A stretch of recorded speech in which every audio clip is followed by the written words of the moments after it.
Le président de la République adresse un message de félicitations au président du Gabon à l'occasion de son élection.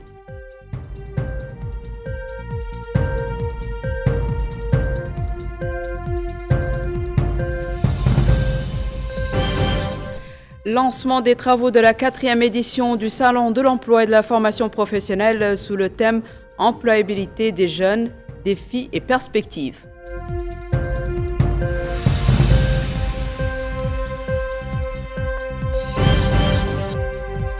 Le ministre de l'Intérieur rencontre les Walis en compagnie du ministre délégué et les exhorte à mettre en œuvre les instructions du président de la République.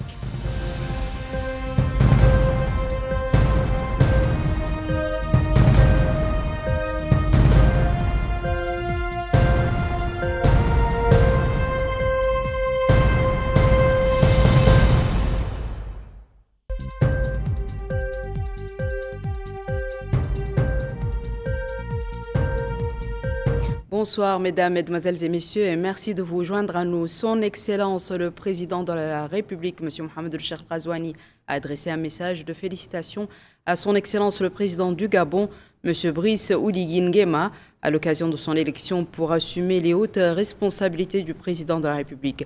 Son Excellence le Président de la République a également exprimé à son homologue gabonais sa disponibilité permanente et sincère à œuvrer de concert avec lui pour développer et diversifier la coopération bilatérale pour plus de prospérité et de bien-être et pour renforcer les liens séculaires d'amitié et de fraternité qui unissent les deux peuples, frères mauritaniens et gabonais.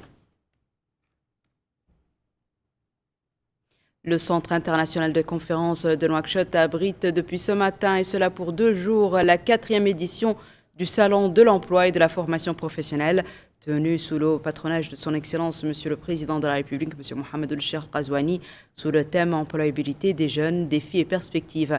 La rencontre vise entre autres à évaluer la situation de l'emploi au cours des dernières années et à mettre à jour la stratégie nationale de l'emploi en fonction des agendas des parties prenantes concernées. C'est un compte-rendu de Bokar Baylaba. Cet événement phare se déroule autour du thème central « L'employabilité des jeunes, défis et perspectives ». Ce salon souligne l'urgence de mettre en relief les enjeux liés à l'insertion professionnelle et à la formation des nouvelles générations. Un salon qui se positionne comme une plateforme incontournable pour renforcer le dialogue entre secteur public et privé. Objectif, valoriser les synergies institutionnelles, stimuler la création d'emplois durables et promouvoir une croissance inclusive. Et dans une allocution prononcée à cette occasion, le ministre de l'autonomisation de la jeunesse, de l'emploi, des sports et des services civiques, Mohamed Abdallah Oudouli, a déclaré que ce salon constitue une importante plateforme de dialogue, d'interaction et de prise de mesures concrètes au service de l'emploi des jeunes, en application des directives du président de la République, M. Mohamed El-Cheikh Ghazouani, avec l'autonomisation économique de la jeunesse comme objectif primordial.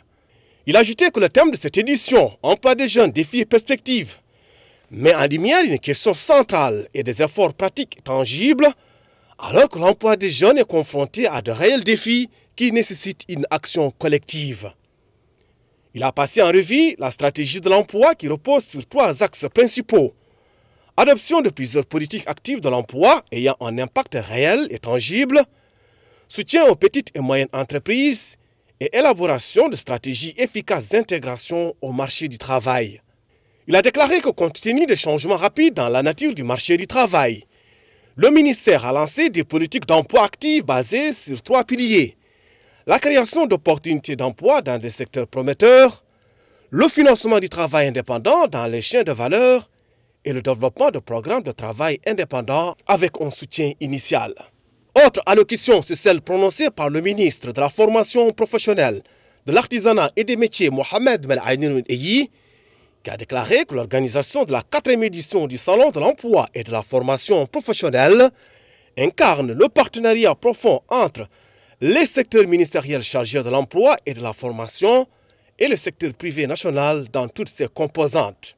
Il a indiqué que ce partenariat constitue un facteur clé pour permettre au secteur ministériel d'atteindre les objectifs de formation de la jeunesse mauritanienne et de lui permettre d'intégrer le marché du travail. Il s'agit également, selon lui, d'un moyen pour les entreprises nationales d'obtenir une main-d'œuvre qualifiée, facteur clé de la production.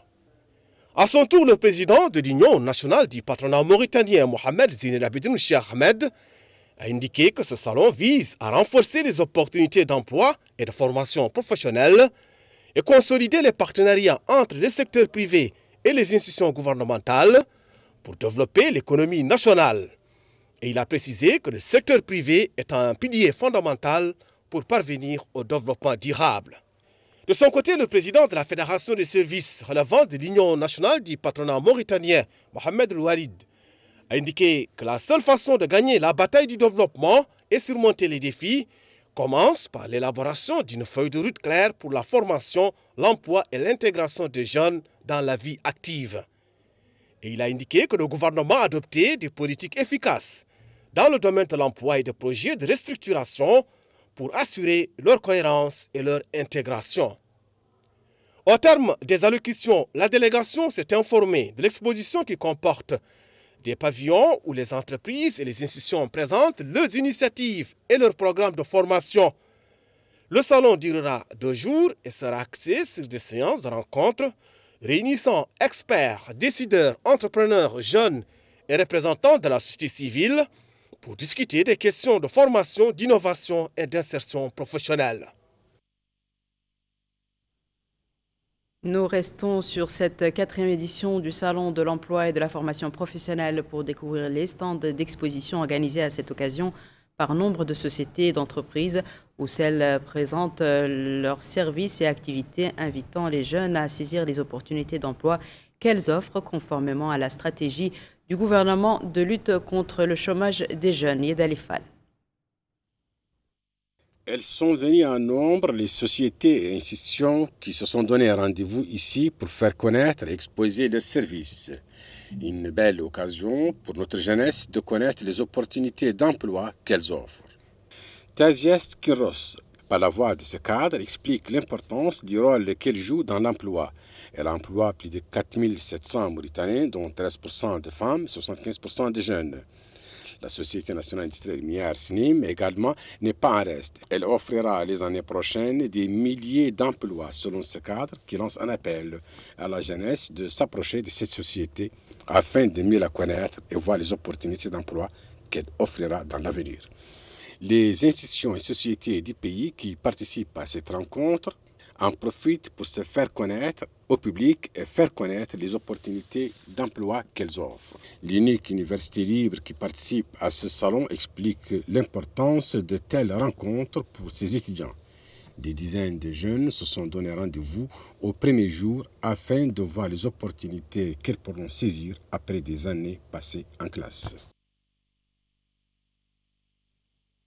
Et pour plus d'informations sur ce sujet, nous accueillons M. Mohamed Oualid, président de la Fédération des services et organisateur du salon. M. Mohamed Oualid, bonsoir et bienvenue à notre édition de cette soirée. Bonsoir. Monsieur Mohamed Oualid, tout d'abord, dites-nous en quoi cette 4e édition du Salon de l'emploi et de la formation professionnelle se distingue-t-elle de celles qui l'ont précédée? Je vous remercie pour m'avoir permis de m'exprimer au sujet de cette édition, de cette importante édition, la 4e édition du Salon national de l'emploi. Effectivement, cette édition se caractérise par le rajout de la formation professionnelle, qui est un élément, un facteur déterminant dans l'obtention d'emploi. Et il était jugé nécessaire par rapport aux expériences tirées des précédentes éditions qu'il fallait cette adéquation entre la formation et l'emploi. D'une part. D'autre part, dans cette édition, les entreprises qui exposent uniquement leur stratégie de recrutement, leur stratégie d'insertion de stagiaires et leur politique et leur planification de ressources humaines dans leurs propres entreprises. Ce qui permet aux jeunes de rentrer en contact directement avec ces entreprises pour voir leurs politiques, leurs exigences et les prérequis réellement pour qu'ils puissent découvrir les vrais obstacles d'intégration et d'emploi. Le deuxième élément est ce riche débat qui tourne autour du salon dans la réalisation dans l'organisation de panels qui traitent de toutes les problématiques et des obstacles qui peuvent être liés à l'emploi et aussi à la formation professionnelle.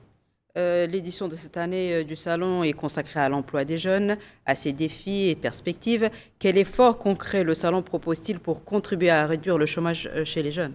L'effort principal ou l'objectif principal du Salon, c'est de mettre autour de la table les différents acteurs impliqués dans la problématique de l'emploi et de la formation professionnelle pour cette édition. Le secteur privé, le gouvernement et les partenaires techniques et financiers intéressés à cette problématique. Et elle se caractérise aussi par la table ronde dans laquelle les trois acteurs principaux peuvent se concerter, mutualiser leurs efforts et mettre une feuille de route à responsabilité partagée et avec des objectifs et une évaluation palpable sur l'évolution des politiques, sachant que les trois principaux acteurs ont chacun une vision, une politique, et en la mutualisant, nous allons certainement aboutir à des résultats plus concrets, conformément aux politiques tracées par le gouvernement. Merci beaucoup, M. Mohamed Ouad, d'avoir accepté notre invitation. Je rappelle que vous êtes président de la Fédération des services et organisateur du Salon. Merci beaucoup. Merci beaucoup. Merci à vous. Une convention a été signée ce soir à Nouakchott entre le ministère de l'autonomisation de la jeunesse, de l'emploi et du service civique, le ministère de la formation professionnelle, de l'artisanat et des métiers et l'Union nationale du patronat mauritanien. La convention qui est mise en œuvre dans le cadre du programme du président de la République Mes ambitions pour la nation, notamment dans son volet relatif à l'emploi et à la formation des jeunes, vise à remédier au manque de main-d'œuvre dans le secteur du bâtiment et des travaux publics. La convention sera exécutée en 3 phases, en commençant par le recrutement de 500 jeunes dans le domaine du bâtiment et des travaux publics.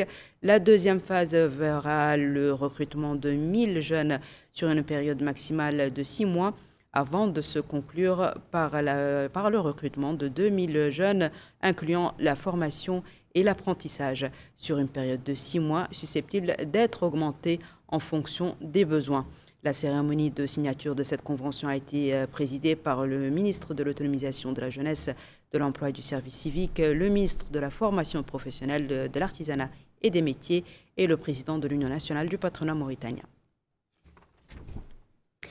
Nous allons à présent dans la wilaya du Trarza où les ministres de l'autonomisation des jeunes, de l'emploi, des sports et du service civique, M. Mohamed Abdallahi Oulouli, et celui de l'agriculture et de la souveraineté alimentaire, M. Momo Bebat, ont visité hier un projet agricole pilote qui a permis à créer 200 emplois à Arkiz, chef-lieu de la Mourata'a d'Arkiz, ainsi que dans la localité de Diormbourg, relevant de la Mourata'a de Rosso.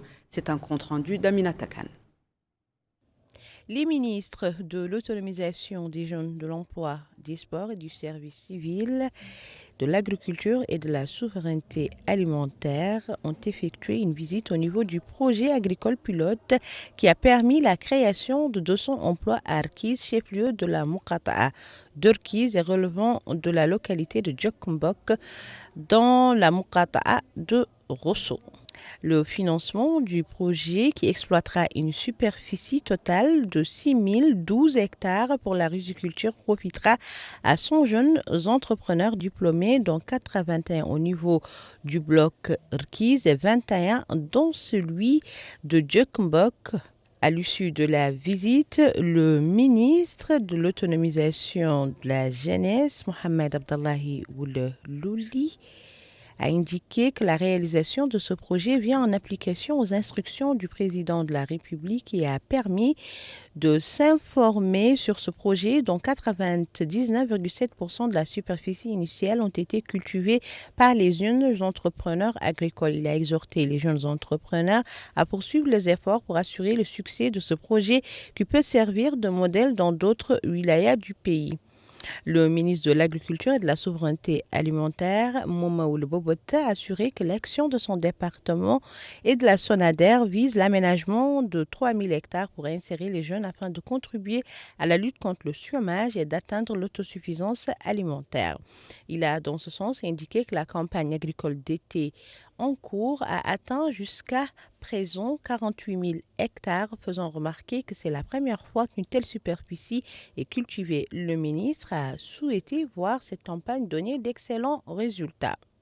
Les ministres ont aussi suivi sur le terrain des exposés détaillés présentés par les responsables du projet, exposés se rapportant aux objectifs du projet qui s'inscrit dans le cadre de la mise en œuvre du programme du président de la République, Mon ambition pour la patrie. Les jeunes ont salué l'initiative et son importance, appelant à plus de transparence dans la sélection des bénéficiaires. Le ministre de l'Intérieur, de la promotion de la décentralisation et du développement local, M. Mohamed Ahmed Mohamed Lemine, a présidé aujourd'hui en compagnie du ministre délégué chargé de la décentralisation et du développement local, M. Yaqoub El-Salem Val, une réunion avec les Walis au siège du ministère à Nouakchott. Cette réunion s'inscrit dans le cadre de la mise en œuvre des instructions de son Excellence le Président de la République, M. Mohamed El-Cheikh Al-Qazouani, adressées aux Walis lors de la réunion de jeudi dernier, deuxième du genre au cours de l'actuel mandat de son Excellence avec les Walis. La dernière réunion avait porté sur un certain nombre de thèmes dont le rapprochement de l'administration du citoyen, l'école républicaine, la lutte contre l'habitat informel, la lutte contre la drogue, la protection des pâturages et la promotion de la décentralisation et du développement local.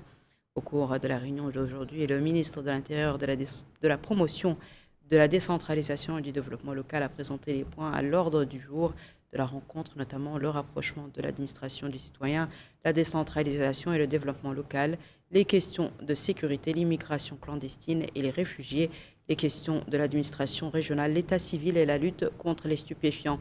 Dans son intervention au cours de la réunion, le ministre délégué a souligné l'importance que revêt la promotion efficace de la décentralisation et du développement local, énumérant un certain nombre d'objectifs structurels qui, selon lui, nécessitent pour les atteindre de grands efforts de la part des Walis.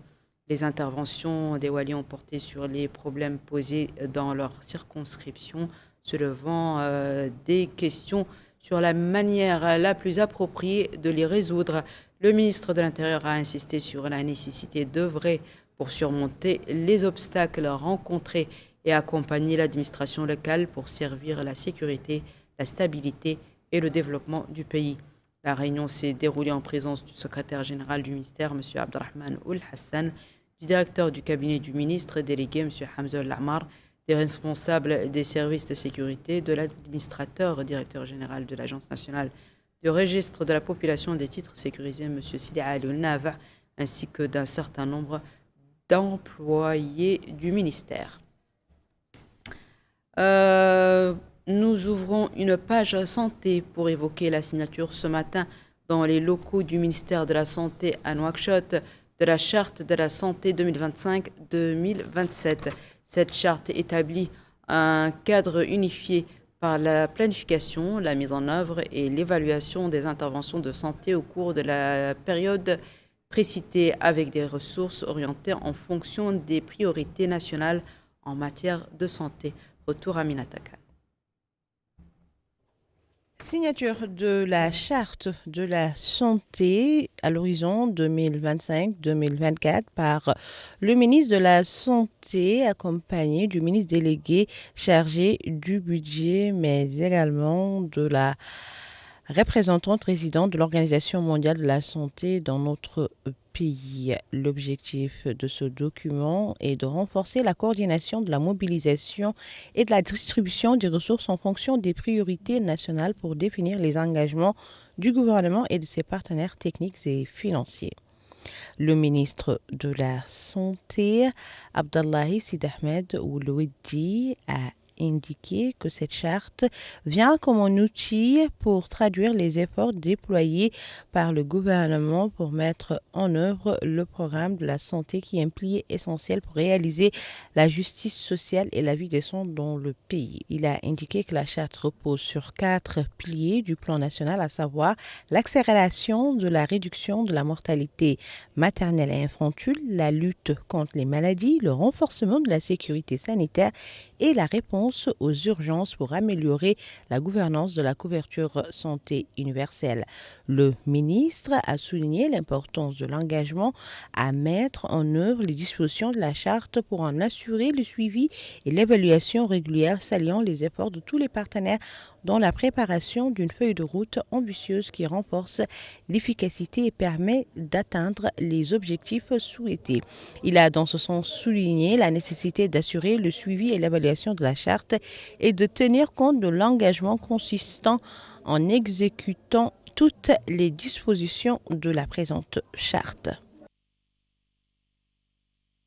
Au sujet des activités parlementaires, sachez que la commission de la justice, de l'intérieur et de la défense de l'Assemblée nationale, présidée par M. Ja'far Melainin Hachem, s'est réunie aujourd'hui au siège de la Chambre pour examiner les 2 projets de loi, dont un relatif à la lutte contre la corruption et l'autre à la déclaration du patrimoine. La commission a écouté les exposés du ministre de la Justice, M. Mohamed Mahmoud Cheikh Abdallah Ben Bouya, qui a mis en exergue les objectifs des 2 projets de loi et passé en revue les caractéristiques de chacun d'entre eux.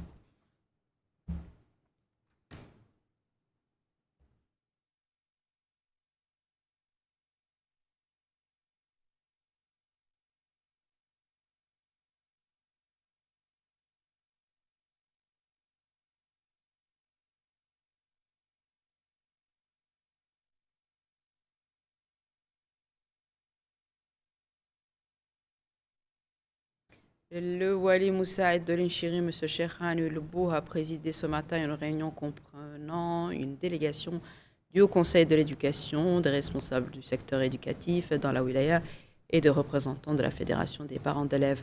La réunion a été consacrée à l'examen de la situation éducative dans la wilaya et les obstacles auxquels elle est confrontée, passant en revue les réformes mises en œuvre dans le domaine de l'éducation en application du programme de son Excellence le Président de la République, M. Mohamed Cheikh Ghazouani, notamment la construction d'écoles, le comblement du déficit en ressources humaines à travers le recrutement et la formation du personnel éducatif et des rythmes élevés au cours des dernières années. La mission plutôt a visité plusieurs établissements d'enseignement à Agjoujt et a écouté les présentations et recommandations du personnel pédagogique.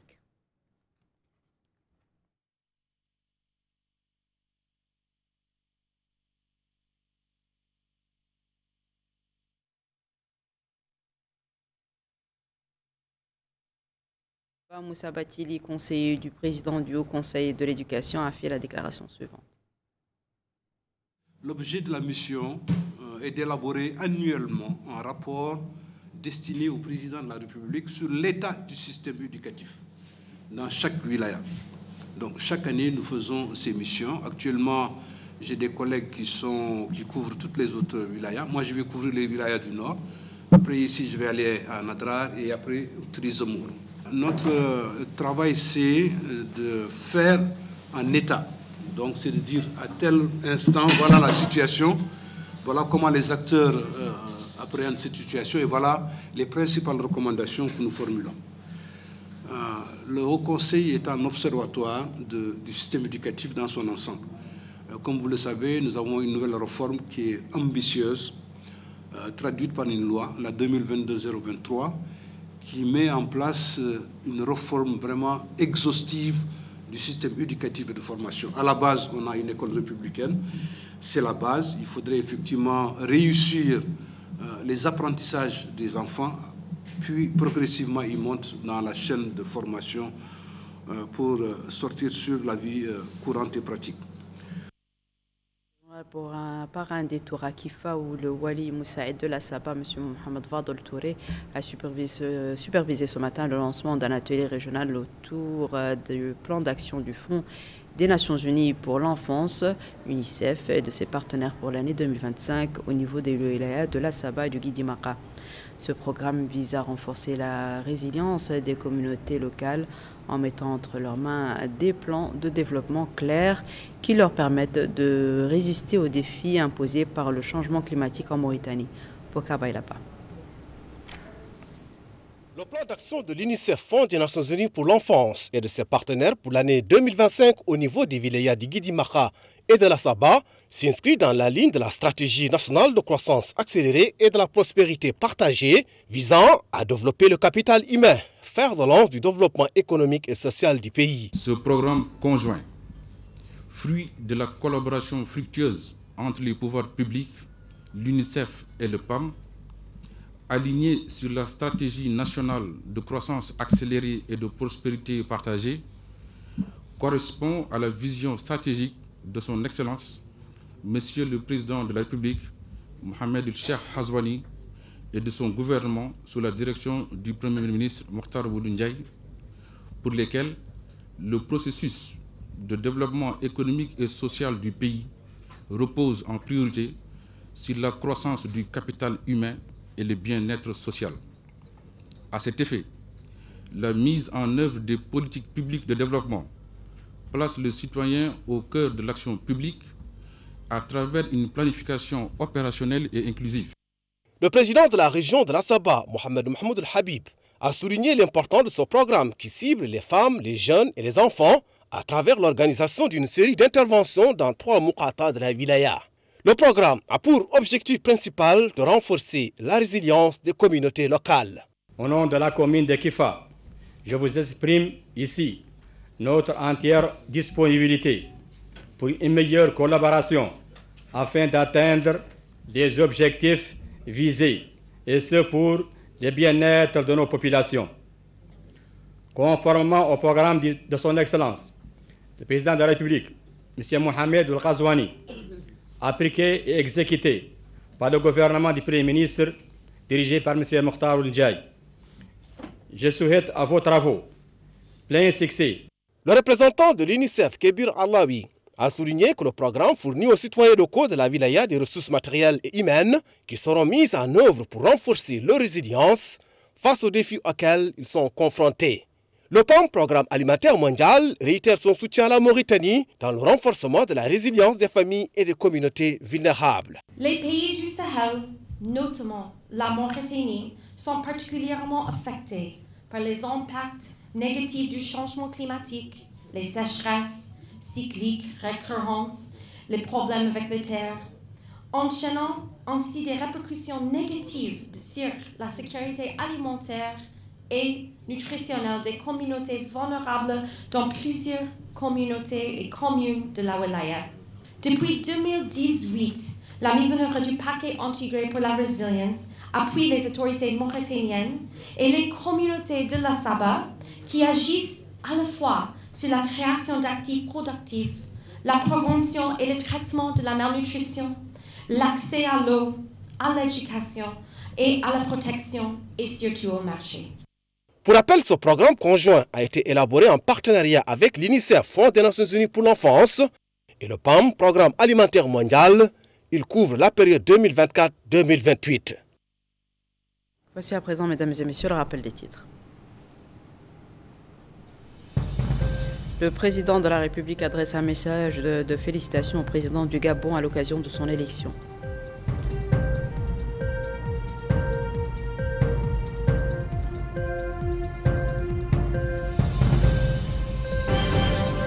Lancement des travaux de la 4e édition du Salon de l'emploi et de la formation professionnelle sous le thème « Employabilité des jeunes, défis et perspectives ».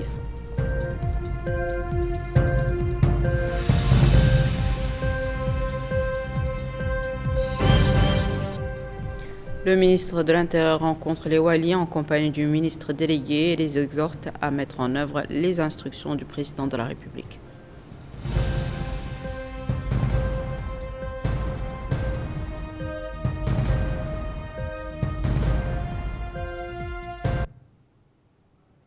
C'est la fin de ce journal, mesdames et messieurs. Merci à vous de nous avoir suivis. Merci de votre fidélité. À très bientôt, Inch'Allah.